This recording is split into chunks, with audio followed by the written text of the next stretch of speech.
সকাল থেকে স্বাভাবিকই ছিল সবকিছু। রোজকার দিনের মতোই শুরু হয়েছিল এদিনের সকালটা, কিন্তু এরই মাঝে আচমকা পাখির কিচিরমিচির শব্দে কান পাতা দায় হয়ে ওঠে স্থানীয়দের।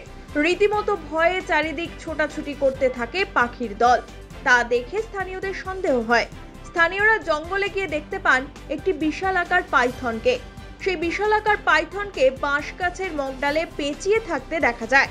সেই সময় স্থানীয়রা লক্ষ্য করেন যে পাখির বাসা থেকে টপাটপ পাখির ছানা খেয়ে চলেছে ওই পাইথন। সেই কারণেই পাখিরা ভীত সন্ত্রস্ত হয়ে পড়েছে।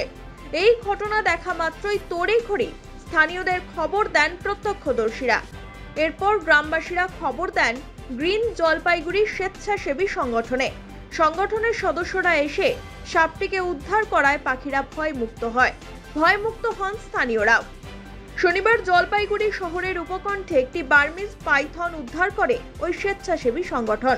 চাঞ্চল্য ছড়িয়ে পড়ে এলাকায়। পাখিগুলো তো চিল্লাচ্ছে কেন, একটু কাছে যা দেখি তো কি, এদিক ওদিক টাকা দিয়ে দেখি ওই সাপটা একটা গাছের মধ্যে পেঁচা আছে। তখন আমি আশেপাশে দিয়ে একটা বন্ধু ছিল, আমি তো ফরেস্ট ডিপার্টমেন্টকে কল করলাম, জলপাইগুড়ি ফরেস্ট ডিপার্টমেন্টকে। তখন ওইখানকার লোকজন এসে সাপটাকে ধরে। এটা গ্রিন জলপাইগুড়ি এনজিও থেকে আসছে? হ্যাঁ, গ্রিন জলপাইগুড়ি এনজিও থেকে। হ্যাঁ, তারপর সাপটাকে গাছের ডাল কাটে বাঁশ কেটে নামানো, সাপটাকে গাছের ডাল কেটে ফেলেই বা কয়েকটা বাঁশের আকাল কেটে নিচে ফেলে দিই, তারপরে তখন ওনারা ধরে। জানা গিয়েছে জলপাইগুড়ি সদর ব্লকের বাহাদুর গ্রাম পঞ্চায়েতের শুকুরপাড়া এলাকায় স্থানীয় বাসিন্দারা দেখতে পান একটি গাছ থেকে পাখির দল চিৎকার করছে।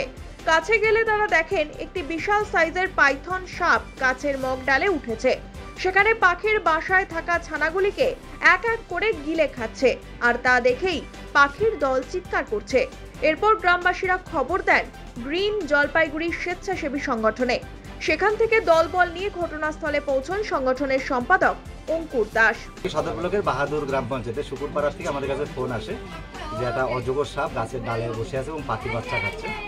তো আমরা খবর পেয়ে বন দপ্তরকে অবহিত করি এবং বন দপ্তর অবহিত করার পরে গ্রিন জলপাইগুড়ির পক্ষ থেকে আমি সাধারণ সম্পাদক অঙ্কুর দাস এবং আমাদের ক্রিয়া সম্পাদক বিবেক ঝা এখানে আসি এবং পাড়ার বাড়ির লোকের সাহায্যার্থে বাঁশ এবং গাছের ডাল কেটে সাপটাকে নামানো হয়। প্রায় 7 ফিট ওজনের 7 ফিট লম্বা একটা বার্মিজ পাইথন। এটা সাপটা সুস্থ আছে, আমরা বন দপ্তরের হাতে তুলে দিব এবং বন দপ্তর যথাযথ ব্যবস্থা নেবে। স্থানীয় বাসিন্দাদের সহযোগিতায় গাছের প্রায় 50 ফুট উপরে উঠে বাঁশ ও গাছের ডাল কেটে অজগর সাপটিকে নিচে নামায় ওই সংগঠন। এরপর অক্ষত অবস্থায় উদ্ধার করে ওই পাইথনটিকে বন দপ্তরের হাতে তুলে দেওয়া হয় বলে জানা গিয়েছে। Bureau report, one India Bangla.